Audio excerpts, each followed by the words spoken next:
You ever have one of those conversations that you just need to have? You keep going over it in your head, replaying it, thinking about how you're going to say it, thinking about what they might say back, how they might look at you. Then you start imagining the worst version of it, like it's ending awkwardly or them reacting in a way that you didn't expect. So you just leave it for a while.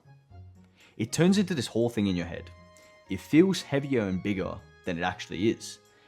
But then eventually, you do say it, and the moment is done. Why did I make such a big deal out of it? This is called fear. But fear isn't the problem.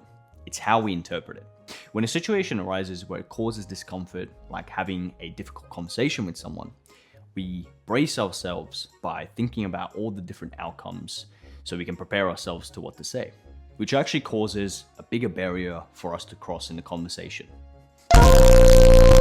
What is actually happening here is we are finding a way to prove to ourselves that the potential discomfort is dangerous by coming up with reasons why we shouldn't go through with it. But in reality, the worst thing that will happen to you is you feel a little bit uncomfortable or a little bit awkward for a short while, which then disappears shortly after anyways because you got over the uncomfortable situation through action. The truth is, we're never going to feel ready.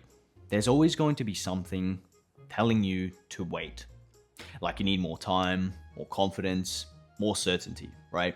I always tell myself that when I feel better about it, when I'm more prepared, then I'll be ready to do the thing that I need to do. But the feeling that I was always waiting for never showed up. Because every time I sat there thinking about it, I gave my mind more time to come up with reasons to not do it. So what starts off as something simple, it later develops into something bigger than it actually is. And now we're not even avoiding the thing anymore. We're just avoiding how it makes us feel. So if we keep thinking about it, it gets bigger. And if we wait until we are ready to do it, then we will never start. Then what's actually going to break this whole cycle? Because something has to, right? And it's the exact thing that we always avoid by doing the thing that we've been avoiding. Because the moment we act when we still feel that way, something interesting happens. You stop reacting to the idea of it and you experience what it actually is. And most of the time, it's nowhere near as bad as you made it out in your head. That's how you start freeing yourself from fear. Not by removing the feeling, but by showing yourself through experience that it's never something that could actually stop you anyways. We don't destroy fear by getting rid of it. We destroy it by realizing it has no control over us. And the thing is, we don't need to become more confident. We just need to break the cycle one time. Because the first time is when it feels the biggest. That's when our mind shows the most amount of resistance. Pushing through it teaches us that there was nothing really to be afraid of. Not because the feeling wasn't there, but because it doesn't hold any power over us. And once you see that, you don't look at it the same way anymore.